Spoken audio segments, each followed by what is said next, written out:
All right, guys. Well, the 15th engineering video from Jared. Thank you for being annoying. So the 15th engineering video from Jared is up, and we're gonna watch it. What is this one called? Inside Star Citizen Engineering Talking with Thorsten. It's 13 minutes. So let's see what we got here. So we've been talking about engineering in one way or another for several years now. Really loud. Whether that's ISC, I am really looking forward to see what you all will be doing with it. or SCL, Is engineer this absolutely enormous behemoth thing that's going to ruin everybody's experience? If you're into that, yes. or even two different CitizenCon presentations. We already talked about it several times, but wait, there's one more thing.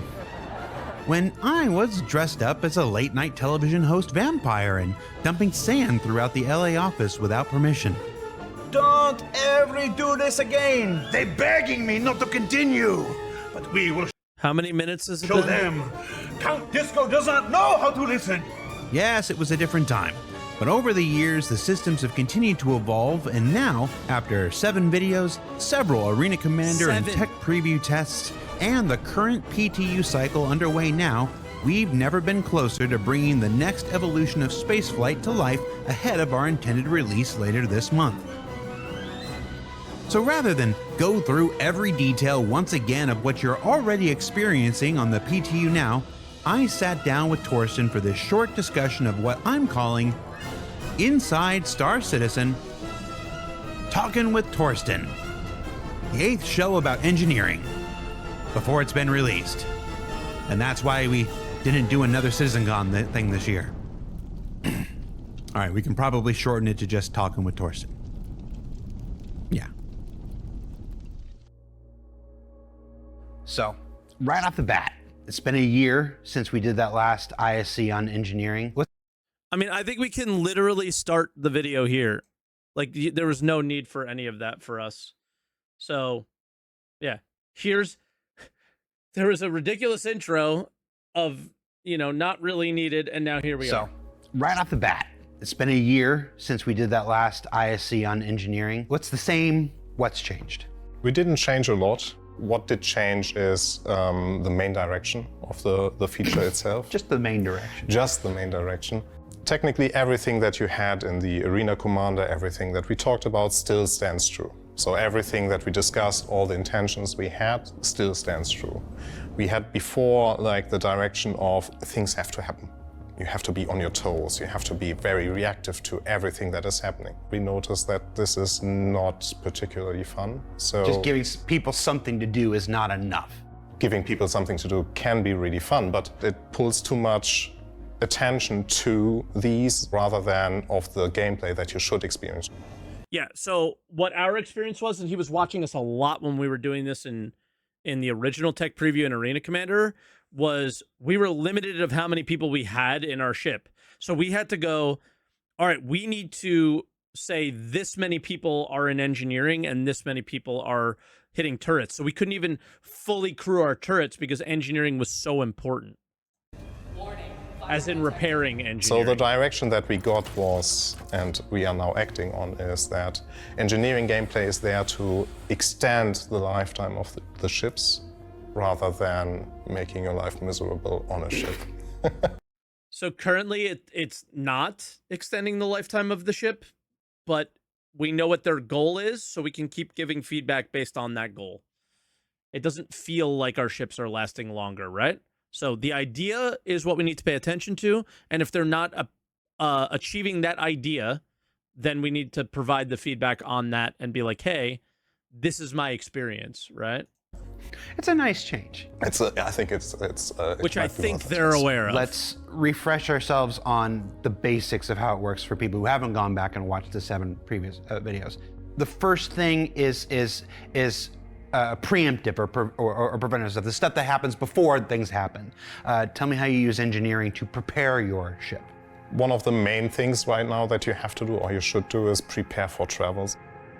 So you should buy fuses ahead of time so that you can replace them once they break on the ship. You should buy enough filled RMC canisters so that you are able to repair the components on site. Again, like literally, as you can see on screen, the container isn't going down, so. So this is like the prep work, the first, hopefully, 5 minutes, if we He knows that shit ain't 5 minutes. That's why he's laughing. can make something work. He's trying to get vendors added to the spaceports so Yes. that you don't have to run around. We'll see if we end up with that or not. He's trying to get vendors added to the spaceports? What does he mean? We have them. I wonder what Jared means by that. Like more stuff at them, I guess. But he's right. It takes an hour. I'm so happy he is saying that. I'll say it. You don't have to say it. Continue. The spaceports. Instead of traveling by train. And Jared looks at the camera because he knows that Chris would never allow that because Chris wants us to fucking be miserable for some reason. For bigger ships that allow Got components it. to be swapped out in fight or in your travels, you can also prepare by buying components and then storing them on the ship so that you can replace them. So first part of engineering resource network is preparation. In the single seat ships, the fighters and stuff, does this still affect their day-to-day life? No. So yes, but no. so engineering gameplay affects everything. What engineering gameplay does there is that it extends the lifetime. So imagine you are on your single-seater fighter, you're not doing too well, and you barely survive. Now you can use the MFD to repair the components that allow you to travel back home. So this is the extension of the lifetime of the ship that you invested time in. And so then for ships with interiors up to the bigger multi-crew ships, Yes. the next big change with engineering is a damage to your components. So on the ships with interior, you will have access to the components. By having access to the components, there's the chance for you to repair on-site or repair while they are taking damage. Normally, you would die in the game that is like at 4.4, but with engineering gameplay, you would be able then to point the repair gun at the component, bring it back from 0 health to full health, so you get your power plant back, or you Normally you would die. extinguish the fire, repair afterwards, and then you're ready It's to interesting. go. And that scales now with the amount of people that you can fit on your ship. So yes, the next chapter of engineering is repairing and exchanging of components and potentially exchanging fuses. And it's not just managing the components, it's managing the relays. How do the relays work? They changed a little.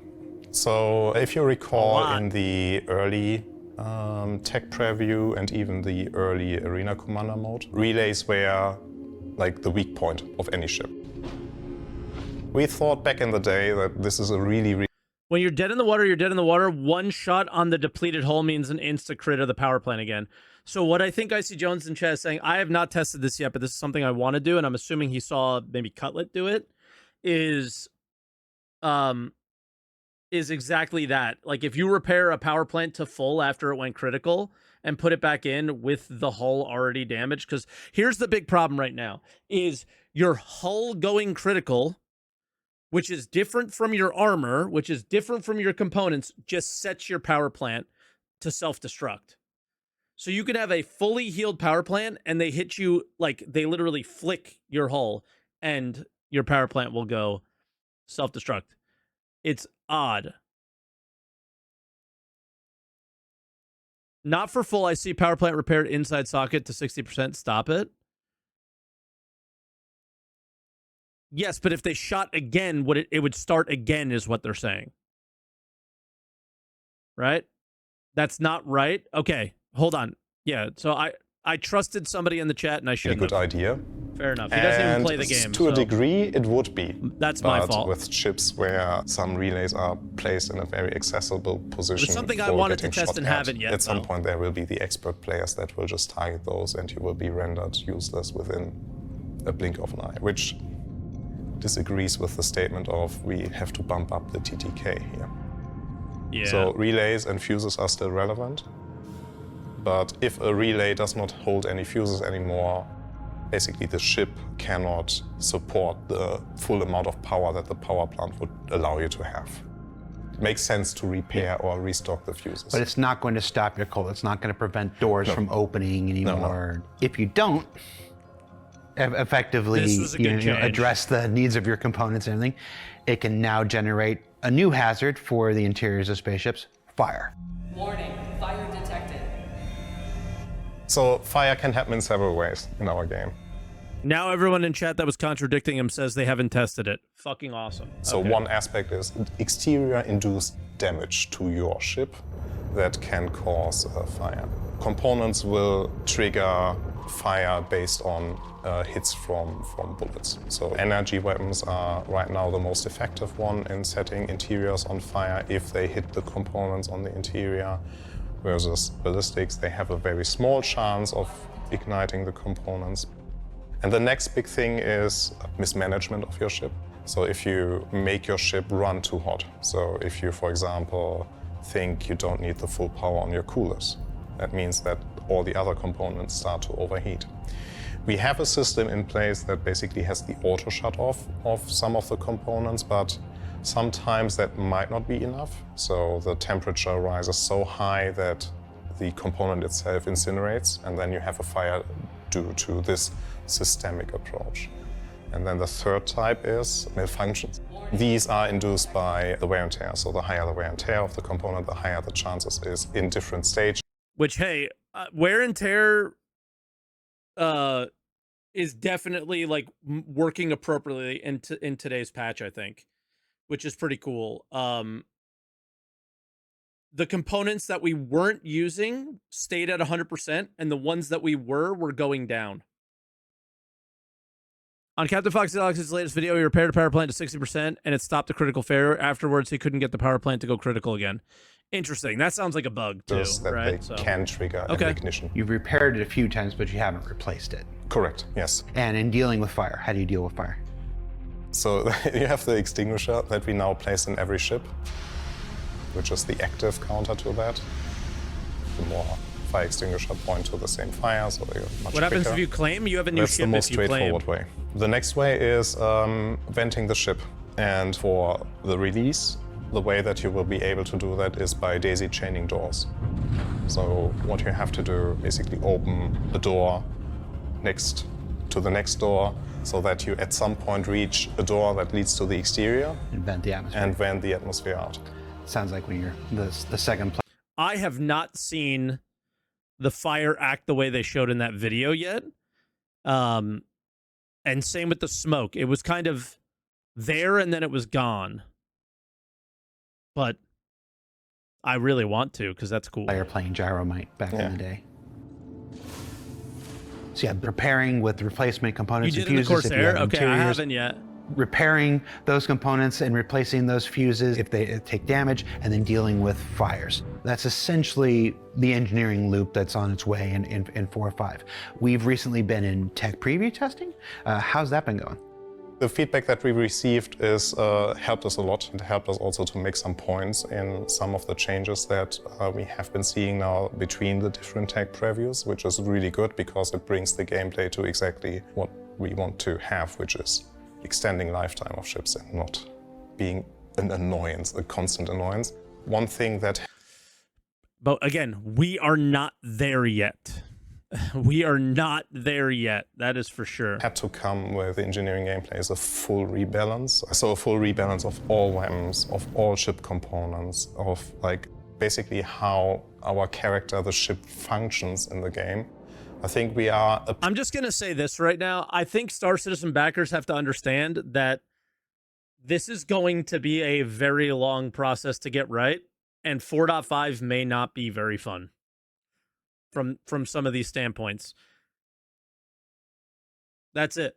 Like, I don't think they set that standard very well. What they're going to do is they're going to promote this like it is the greatest thing since sliced bread. Like, yo, we did engineering and blah, blah, blah, blah, blah. And people are going to get excited and they're going to go in the game and they're going to be like, what is this? Right? And what it is like, It's engineering one, and they need to get feedback from every player type, not just the psychos like us who play PTU, you know, the average Joes, and how do they feel about it, and how's it feeling? Is it fun? Is it not fun? Is it intuitive? Is it not intuitive? Right? There's a lot of things that they need to deal with, and I think just in general, get it feeling right. Like it just, that I keep calling it snowballing. It just feels ugh. Approaching right now a good baseline for the release. So I'm hoping that we get some more testing in, because the longer we have the tech preview running, the more we see what needs still to be updated. So, Well, that's fucking funny, because we're not in tech preview anymore, and Richard Tyrer popped in and did what? Patch always goes, and now what? So now he's down to the wire to get the work done, and his team, obviously, and there's no way they're going to have enough time to get it all done. And again, like I stated earlier, if it wasn't very clear, I have completely changed my opinion about the live servers from last year to this year, because putting a patch out every month means as soon as the live goes out, you're pretty much in PTU. And it just doesn't matter. So the whole patch always goes from Rich Tyrer thing is not that big of a deal unless you compare it to previous years where you were sitting there for 3, 4, 5 months with an individual patch that is just awful, right? And like totally imbalanced. And, you know, somebody just, you know, think F7A Mark II when that came out. And it was just like, oh, PvP is just F7A Mark IIs, and it's not fun anymore. Now, I think that applies to the December patch, because the December patch is a 2-month patch, right? That's 2 months. We wait until February, probably, until our next patch.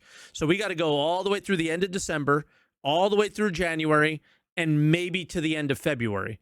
So we're talking more like maybe 2.5, potentially, where you would want this stuff to be fun. So I don't think that necessarily applies, but I think, yeah, I've shifted to the live build is the best test server. So put it out there. I don't care. I'm with Rich. Patch always goes. Like, it's fun to make fun of it, but that is the test server now, because they never get enough in the PTU anyway. And then they only test based off of they only really fix things based off of the feedback from live. So just put it on live and let's go. Is where I'm at. 2024 and 2025 at a January patch. Fingers crossed. But I also think the devs deserve a nice vacation, right? Free QA, exactly. Who cares? Let's go. Now, at the time that this airs, because we're recording this rather early in November, we'll be on PTU. We'll be on PTU with full-blown testing for an intent. Well, I shouldn't have said anything. I got classic SaltEMike. I see these comments all the time. If he just waited 2 seconds, he would know, because they don't understand reacts at all.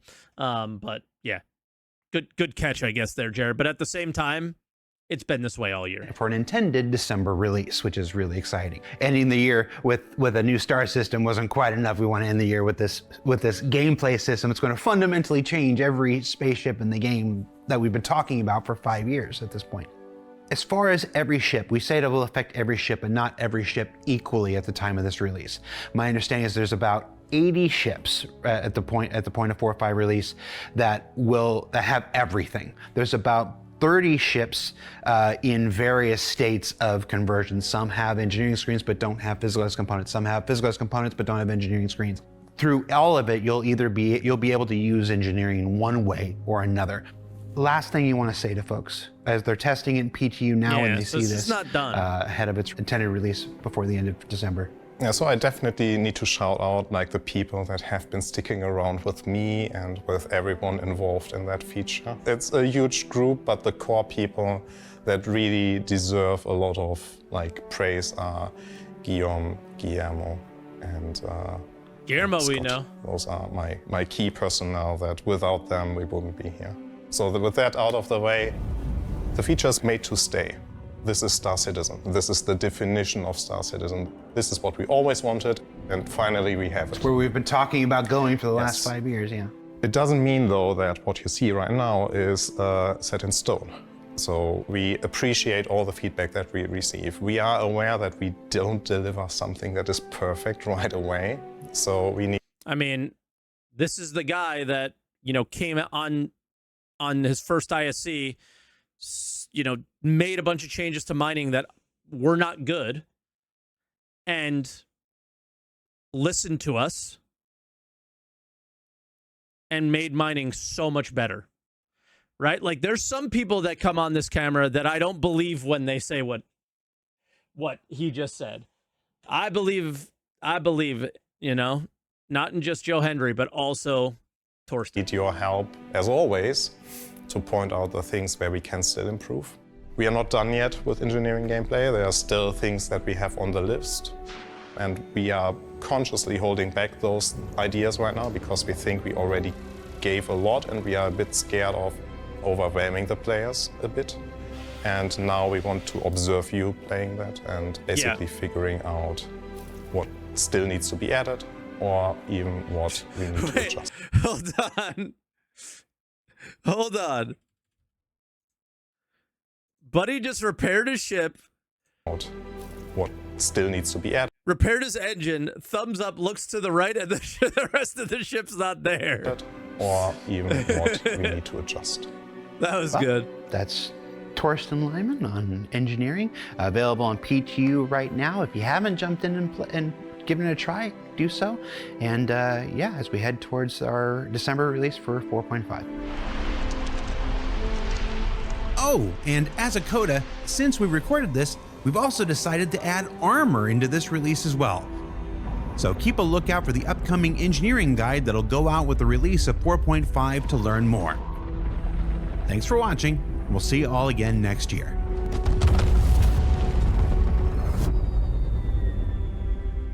Yeah, and I was just testing armor, and we're still going to test it. It's a little weird. A little weird. Did you do anything at the end? No. That just felt like what it should have been, is like, hey, what have we changed since the last time? And that's good. It just, again, I'll reiterate, big deal that they get this out on the servers and just let it go. I think it kind of sucks it's going to be over the holidays if it causes a lot of issues. But so far in my experience, the TTK is lower, not higher. Right? And that's the thing that I hope they address over the next few days and weeks before this goes out. I think that's probably their number one priority. And yeah, we'll have to see what happens. But right now, it's people are freaking out. They're scared. Like, yeah, the Ion is like really dangerous. The Wolf is really dangerous, and they're killing ships like way faster. So there's edge cases that they need to address. And I don't think they'll be able to address all of them. So it's, I hate to say it, it's like on us to find them and tell them and be as loud as possible in these situations. And the problem with it is we're probably not going to get them fixed before this goes out, and it probably won't be fixed until after the new year, right? So we'll see. But overall, it's had its positives and negatives. And but it doesn't feel like this awful thing just yet to me. But I haven't PvP'd much, and that'll be where it hurts.